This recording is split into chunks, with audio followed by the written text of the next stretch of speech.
नमस्कार दोस्तों। एक बार फिर से स्वागत है आपका हमारे हॉरर पॉडकास्ट शो पे, जहां पर हम लोग सुनते हैं एक से बढ़कर एक सच्ची घटना पर आधारित डरावनी कहानियां। तो जो आज की कहानी है वह है अर्जुन की। तो कहानी की शुरुआत करने से पहले इस चैनल की आपसे एक छोटी सी रिक्वेस्ट, प्लीज़ वीडियो को लाइक किया करें और कमेंट बॉक्स में ज़रूर बताएं कि आपको मेरी कहानी कैसी लगती है। तो चलिए देर न करते हुए कहानी की शुरुआत करते हैं। नमस्कार दोस्तों, मेरा नाम अर्जुन है। मेरी कहानी उस डरावने रात से बहुत पहले शुरू होती है, जब मैंने दुनिया को असल में अपनी आंखों से देखा। मैं उस गांव में पैदा हुआ जिसे लोग आज भी खौफ का गांव कहते हैं, लेकिन मेरे लिए यह गांव मेरा घर था, मेरी दुनिया। मैंने अपनी माँ को आखिरी बार तब देखा था जब मैं सिर्फ 7 साल का था। वह मुझे अपने सीने से लगाकर कहती थी, बेटा इस दुनिया में हिम्मत से काम लेना और डरना मत, तभी तू बड़ा आदमी बनेगा। लेकिन उनकी बात पूरी होने से पहले ही मौत ने उन्हें मुझसे छीन लिया। मेरे पिता पहले ही एक हादसे से गुजर चुके थे जिसमें उनकी मौत हो चुकी थी। उस दिन मैं सचमुच अकेला हो गया। गांव के लोग मुझे देख तो लेते थे, पर मेरा कोई नहीं था। मुझे कोई दुलार नहीं करता था। कोई मेरे माथे पर हाथ फेर कर कहता कि सब ठीक हो जाएगा। मेरे बचपन के दिन अकेलेपन और गरीबी में बीते। जैसे जैसे मैं बड़ा हुआ, मैंने खुद को संभालना सीख लिया। मैं दिन में खेतों में काम करता और रात में एक टूटे फूटे झोपड़े में सो जाता। गांव वालों ने मुझे एक पुरानी उजाड़ जगह पर झोपड़ी बनाने की इजाज़त दे दी थी। वह जगह गांव से बाहर थी, यानी जंगल के पास। वह झोपड़ी मेरी मेहनत की निशानी थी। मैंने अपने हाथों से लकड़ियाँ काटी, मिट्टी की दीवारें बनाई और छप्पर डालकर उसे तैयार किया। जब पहली बार उस झोपड़ी के अंदर मैं सोया, तो मुझे ऐसा लगा जैसे मैंने अपनी छोटी सी दुनिया बना ली हो। अनाथ होना सिर्फ माता पिता की गैर मौजूदगी नहीं होती है, यह हर पल का अकेलापन होता है। मैं जब रात में सोने जाता तो मुझे अक्सर अपनी माँ की आवाज़ सुनाई देती। ऐसा लगता जैसे वह मुझे पुकार रही हो। कभी कभी गांव के बच्चे मेरे पास आकर खेलते थे, लेकिन जब उनके माता पिता उन्हें बुला लेते तो मैं फिर अकेला रह जाता। मैं बच्चों को जाते हुए देखता और सोचता, काश मेरा भी कोई होता जो मुझे बुलाए। गांव में लोग रात के समय जंगल में जाने से डरते थे। कहते थे वहाँ कुछ अजीब चीजें होती हैं, लेकिन मैंने इन बातों पर कभी ध्यान नहीं दिया। मैं सिर्फ बुजुर्गों की मनगढ़ंत कहानियाँ इन सब चीज़ों को समझता था। गांव के बच्चों को डराने के लिए बुजुर्ग कहते थे, गांव में एक चुड़ैल रहती है, वह बच्चों को उठा ले जाती है। लोग कहते थे कि रात के वक्त जंगल से अजीब सी आवाज़ें आती थी। एक दिन गांव के मुखिया ने बताया, इस गांव में जो भी बच्चा चुड़ैल के हाथ लगा वह कभी वापस नहीं आया, और जब भी कोई बच्चा गायब होता है उसके घर के बाहर मरा हुआ मुर्गा और खून से लिखा हुआ संदेश मिलता है। और इसीलिए उस चुड़ैल को लोग मुर्गाला चुड़ैल कहते थे। मैं इन सब बातों को विश्वास नहीं करता था, लेकिन जल्द ही मैं खुद ही इस कहानी का हिस्सा बन गया। मैंने अपनी जिंदगी को डर के बजाय मेहनत से भरने की कोशिश की। दिन भर खेतों में काम करके जो भी कमाता उससे खाने के लिए थोड़ा बहुत खरीद लेता, लेकिन मेरा सबसे बड़ा संघर्ष रात के समय होता था। रात को मेरी झोपड़ी में सिर्फ मैं और मेरा सन्नाटा होता था। कभी कभी मुझे झोपड़ी के बाहर अजीब सी आवाज़ें सुनाई देती, जैसे कोई मेरे आसपास चल रहा हो, लेकिन मैं इसे अपना भ्रम मानकर अनदेखा कर देता था। मेरे लिए डर सिर्फ भूख और गरीबी का नाम था। मैंने कभी नहीं सोचा था कि मुझे अपने जीवन में कुछ अलौकिक चीज़ों का सामना करना पड़ेगा, लेकिन मेरे अकेलेपन और संघर्ष की इस कहानी का असली डर उस रात शुरू हुआ जब मेरे दरवाजे पर एक भयानक सी दस्तक हुई और मैंने अपनी ज़िंदगी की सबसे डरावनी चीज़ का सामना किया। उस समय सर्दियों का मौसम था। वह रात बाकी रातों की तरह लग रही थी, शांत और अकेली। मैंने दिन भर खेतों में काम किया था और अब अपनी छोटी सी झोपड़ी में बैठा खाना खा रहा था। बाहर तेज हवा चल रही थी जो झोपड़ी के दरवाजे को कभी कभी हल्के हल्के हिला देती थी, जिससे एक अजीब सी आवाज़ आती थी। मैंने अपने लिए मक्की की रोटी और आलू का भरता बनाया हुआ था। यह मेरा साधारण सा खाना था। खाना खाते वक्त मैं सोच रहा था कि अगले दिन कौन से खेत में काम करूंगा। तभी अचानक दरवाजे पर धीमी धीमी दस्तक हुई। इस दस्तक से मैं चौंक गया। इतनी रात को कौन हो सकता है, ऐसा मैं सोचने लगा। गांव के लोग अक्सर मुझे अकेला छोड़ देते थे, यहाँ तक कि अगर किसी को मेरी मदद चाहिए होती तो वे दिन में ही आते। मैंने खुद से पूछा, क्या यह मेरी कल्पना है? यह सब मैं सोच ही रहा था। तभी कुछ ही देर में फिर एक दोबारा दस्तक होती है और यह दस्तक पिछली बार की अपेक्षा इस बार ज़्यादा तेज होती है। अब मैं धीरे धीरे उठा। मेरी आंखें दरवाजे पर टिक गई। मैं थोड़ा डर गया था, लेकिन खुद को संभालते हुए दरवाजे के पास पहुंचा। मैं एक कपकपी आवाज में फिर पूछता हूँ, कौन है वहाँ? कौन है? लेकिन उधर से कोई भी जवाब नहीं आता है। बस हवा की सरसराहट और झोपड़ी के चारों ओर पत्तों की खड़खड़ाहट ही सुनाई दे रही होती है मुझे। आखिरकार मैंने हिम्मत बांधकर दरवाजा खोला। दरवाजा खोलते ही मैंने सामने आसपास देखा, लेकिन वहाँ कोई भी इंसान नहीं होता है। लेकिन जब मेरी नज़र ज़मीन पर गई तो मैं देखकर दंग रह गया। वहाँ पर एक मरा हुआ मुर्गा पड़ा हुआ था। उस मुर्दे की गर्दन कटी हुई थी और उसके पंख गंदगी से सने हुए थे। ऐसा लग रहा था जैसे किसी ने इसे वहाँ फेंका हो। यह देखते ही मैंने अपनी नज़र एक बार फिर अपने चारों ओर घुमाई। अंधेरा इतना गहरा था कि कुछ भी साफ नहीं नजर आ रहा था। अब मैं मन ही मन अपने मन में सोचने लगा, यह मजाक कौन कर सकता है।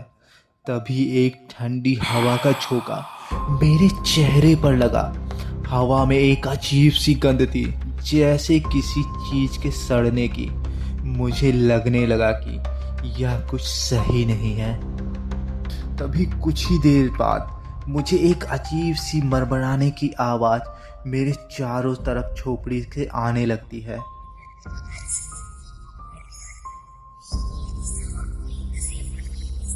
अब इन घटनाओं ने मेरे दिमाग में गांव वालों की बातें अब गूंजने लगती है। और वह बात यह होती है, जब भी कोई बच्चा गायब होता है तो उसके घर के बाहर मरा हुआ मुर्गा मिलता था और एक चुड़ैल का निशान भी मिलता था। इससे पहले मैं इन सब बातों को हमेशा अफवाह समझता था, लेकिन अब यह सब मेरे सामने हो रहा था। मेरे घर के बाहर मरा हुआ मुर्गा पड़ा था। मैंने जल्दी से मुर्गे को वहां से हटाने की कोशिश की, लेकिन जैसे ही मैंने उसे छुआ मेरी उंगलियां ठंडी पड़ गईं। ऐसा लग रहा था जैसे उस मुर्गे में कोई अजीब सी ताकत हो। मैं डर कर अपना हाथ पीछे खींच लेता हूँ। जैसे ही मैंने अपना हाथ पीछे खींचा, तभी वह मुर्गा अजीब तरीके से तड़फड़ाने लगता है, जबकि उसकी गर्दन कटी हुई थी। लेकिन वह कैसे होता है मुझे नहीं समझ में आता है। मैं किसी तरीके से हिम्मत जुटाकर अंदर चला आया और दरवाज़ा तेजी से बंद कर दिया। लेकिन मेरी बेचैनी बढ़ने लगी। मुझे लग रहा था जैसे कोई मेरी झोपड़ी के आसपास घूम रहा हो। उसके कदमों की आहट मुझे साफ साफ सुनाई दे रही थी। मैंने खिड़की से बाहर झांकने की कोशिश की, लेकिन वहां कोई भी नजर नहीं आ रहा था। अब मैं किसी तरीके से सिर्फ और सिर्फ अपने पैरों को सिकोड़कर एक कोने में बैठ गया और सिर्फ भगवान का नाम लेते हुए किसी तरीके से रात कट जाने की विनती करता रहा। और हुआ भी वही। मुझे पूरी रात नींद नहीं आई और वह रात मेरी सबसे बड़ी रात हुई आज तक की। अगले दिन जब सुबह हुई तो मैंने देखा कि मेरी झोपड़ी की दीवार पर कुछ लिखा हुआ था। वह संदेश खून से लिखा गया था और उसमें लिखा था, तू अगला है। यह पढ़ते ही मेरा दिल जैसे रुक सा गया। यह खून कैसे आया? यह सब किसने किया? मैंने जल्दी से अपनी झोपड़ी के चारों ओर देखा, लेकिन वहां कोई भी नहीं होता है। मैं तुरंत गांव के मुखिया के पास भागा और बोला, मुखिया जी, यह सब क्या हो रहा है? मेरे घर के बाहर मरा हुआ मुर्गा मिला है और दीवार पर खून से कुछ लिखा हुआ है। लेकिन मुखिया ने मेरी बात को ध्यान से नहीं सुना और उसके चेहरे पर गंभीरता के बजाय संशय था। और इसका कारण यह था कि मैं समय समय पर गांव में बहुत सारी मजाकें कर रहा था। इसी वजह से गांव के कोई लोग मेरी इस बात पर विश्वास नहीं कर रहे थे। लेकिन मैंने मुखिया से जबरदस्ती वहां चलने को कहा और बोला कि मेरे घर के दीवार पर अजीब सा संदेश लिखा हुआ है। तो यह सुनकर वह मुखिया वहां चलने के लिए राजी हो जाता है। लेकिन जब हम मेरी झोपड़ी के पास पहुंचे तो वहां सब कुछ गायब था। और मुखिया कहता है, देखो यहाँ कुछ भी नहीं है, शायद तुम्हारे मन का यह भ्रम होगा। और ऐसा कहकर वह वहां से चले जाते हैं। लेकिन मैं जानता था कि यह मेरा भ्रम नहीं था। अब अगली रात मैं झोपड़ी में बैठा था। मेरे हाथ कांप रहे थे और मेरी आंखें दरवाजे पर ही टिकी हुई थीं। हर छोटी सी आवाज़ मुझे बेचैन कर रही थी। मैंने बार बार खिड़की से बाहर झांकता, लेकिन अंधेरे के सिवा कुछ भी नजर नहीं आता। यह सब सिर्फ शुरुआत थी। मैं नहीं जानता था कि आगे मेरे साथ क्या होने वाला है, लेकिन मुझे इतना पता था कि मेरा सामना किसी इंसानी ताकत से नहीं था। उस सुबह का सूरज मेरे लिए डर और अनिश्चितता लेकर आया। मेरी झोपड़ी की दीवार पर खून से लिखे शब्द, तू अगला है, मेरी आंखों के सामने से हट नहीं रहे थे। गांव के मुखिया और अन्य लोगों के सामने जब वह खून अचानक गायब हो गया तो उन्होंने मेरी बात को झूठा या पागल समझ लिया। लेकिन मैं जानता था कि जो मैंने देखा वह सिर्फ मेरी कल्पना नहीं थी, वह एक हकीकत थी। उस दिन मैं खेतों में काम करने गया। काम में लगे रहने से मेरा ध्यान भटकता था और मैं अपने डर को भूलने की कोशिश करता था। लेकिन जैसे जैसे सूरज ढलने लगा, मेरे मन में बेचैनी बढ़ने लगी। मुझे लग रहा था जैसे कुछ बुरा होने वाला हो। शाम को जब मैं झोपड़ी वापस लौटा तो सब कुछ सामान्य लग रहा था। मैंने लकड़ी जलाकर खाना बनाया। बाहर हवाओं का शोर था, लेकिन वह सर्दियों की सामान्य रात जैसा ही था। जैसे ही मैंने सोने के लिए लेटा, मुझे झोपड़ी के बाहर किसी के कदमों की आवाज़ सुनाई दी। यह आवाज़ हल्की थी, जैसे कोई बहुत धीमे धीमे चल रहा हो। मैंने खुद को समझाया, शायद यह हवा का असर है, लेकिन मेरे दिल की धड़कन तेज हो गई। मैंने लाठी उठाई और दरवाजे के पास खड़ा हो गया। मैंने जोर से पूछा, कौन है वहाँ? लेकिन बाहर से कोई भी जवाब नहीं आता है, परंतु आवाजें अब झोपड़ी के चारों ओर घूमने लगीं, जैसे कोई इधर उधर तेजी से चक्कर काट रहा हो। लेकिन इन सब चीजों के होने के बाद सब कुछ सामान्य हो गया और उस रात कुछ भी नहीं होता है। इस तरह मैं डर और घबराहट के बीच सोने चला जाता हूँ और मुझे नींद भी आ जाती है। सुबह जब मैं अपनी झोपड़ी के बाहर कदम रखा तो मेरी आंखें फटी की फटी रह गईं। इस बार दीवार पर कुछ अजीब सी आकृतियां बनी हुई थीं। वह आकृतियां किसी इंसान ने नहीं बनाई थी। जैसे ही मैंने दीवार के पार जाकर गौर से देखा तो मेरी सांसें रुक गईं। वहाँ छोटे छोटे हाथों के खून से बने निशान थे जो दीवार के चारों ओर फैले हुए थे। ऐसा लग रहा था जैसे किसी बच्चे ने अपनी खून से सने उंगलियों से यह निशान बनाए हो। यह देखकर मैं इस बार फिर मुखिया के पास गया और मैंने बोला कि मुखिया जी, मेरे पास सबूत है, चलिए मेरे अपनी दीवारों पर दिखाता हूँ। लेकिन उस बार भी वही होता है जो पिछली बार होता है। गांव के सभी लोग मेरी झोपड़ी के बाहर मौजूद थे, लेकिन उस दीवार पे कुछ भी नहीं होता है। इस तरह से गांव के लोग मेरा मजाक उड़ाने लगे और वह कहने लगे कि शायद यह गांव के बाहर रहता है, इसलिए इसके दिमाग का कुछ वहम हो चुका है। गांव वालों की हंसी अब मेरे आप पर शक को और पैदा करने लगती है और मैं सोचने पे मजबूर हो जाता हूँ, क्या यह सब मेरी कल्पना है या मैं सच में पागल हो रहा हूँ। लेकिन हर रात की घटनाएं मुझे यकीन दिला रही थी कि यह सब असली है। मुझे लगता था कि कोई मेरे आसपास मौजूद है जो मुझे डराने की कोशिश कर रहा है। उस रात मैं झोपड़ी में बैठा था। मैंने दीवार के पास एक दिया जलाकर रखा और खुद को जागते रहने के लिए तैयार किया। मैंने सोचा, अगर कुछ होता है तो मैं इसे अपनी आंखों से देखूंगा। आधी रात बीत चुकी थी। झोपड़ी के अंदर सिर्फ दिए की हल्की रोशनी थी। अचानक दीवार पर हलचल हुई। मुझे ऐसा लगा जैसे कोई दीवार पर कुछ फिर से लिख रहा हो। मैंने दिए की रोशनी को दीवार के पास लेकर आगे बढ़ा। वहाँ कुछ उभर रहा था। मेरी आंखों के सामने खून से लिखे शब्द एक बार फिर दिखाई दे रहे थे और वो मेरी आंखों के सामने कोई जैसे लिख रहा हो, लेकिन वह मुझे दिखाई नहीं दे रहा था। यह सब देखकर मेरे हाथ पैर ठंड पड़ गए। मैं लाठी उठाकर दीवार के और पास पहुंचा।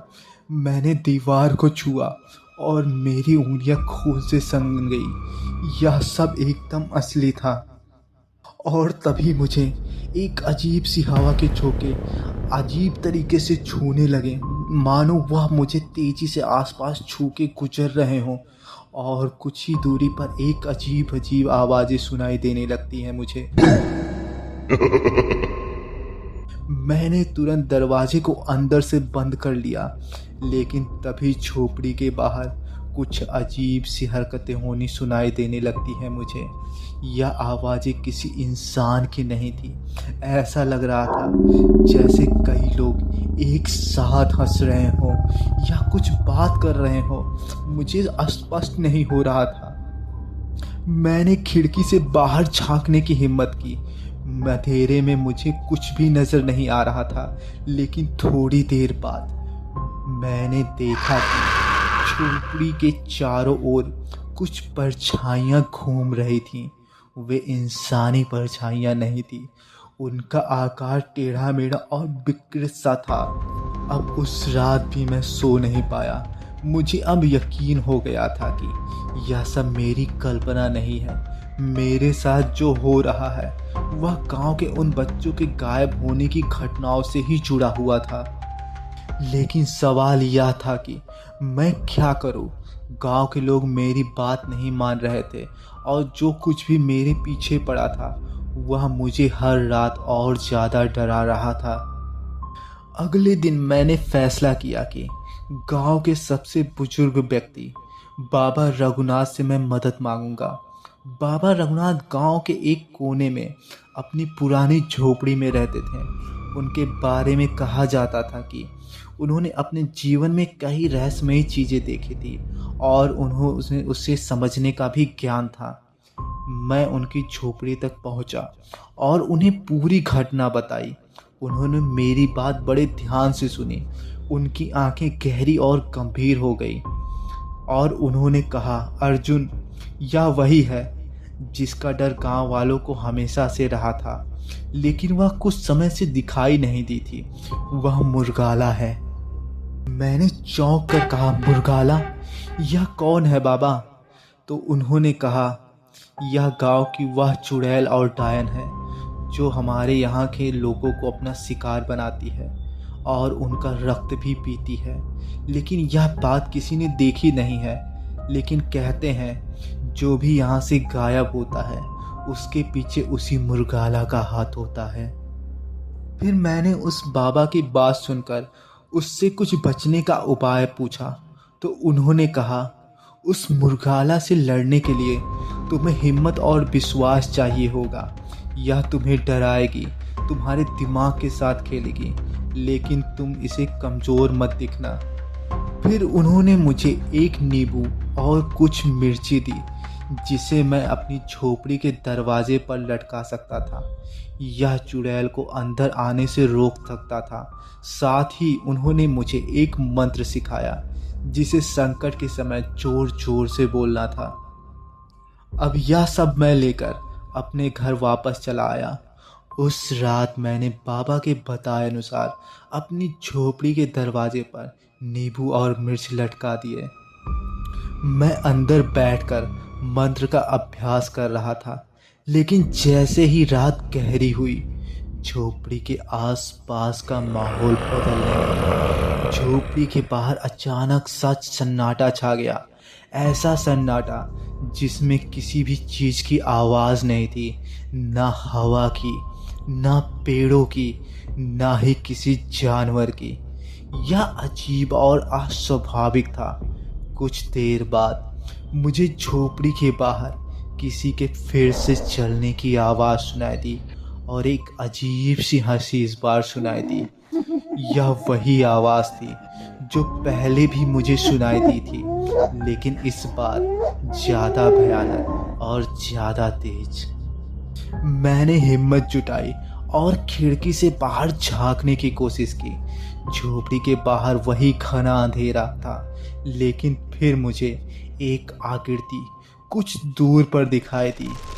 वह आकृति लंबी थी और उसके बाल बेतरतीब तरीके से उड़ रहे होते हैं। हवा नहीं थी, लेकिन तब भी वह बाल उड़ रहे होते हैं। उसका चेहरा धुंधला था, लेकिन उसकी आंखें अजीब तरीके से चमक रही होती हैं। यह देखकर मेरा दिल अब जोरों से धड़कने लगा था। मैं मंत्र का जाप करने लगा, लेकिन तभी वह आकृति मेरी झोपड़ी के दरवाजे की ओर बढ़ने लगी।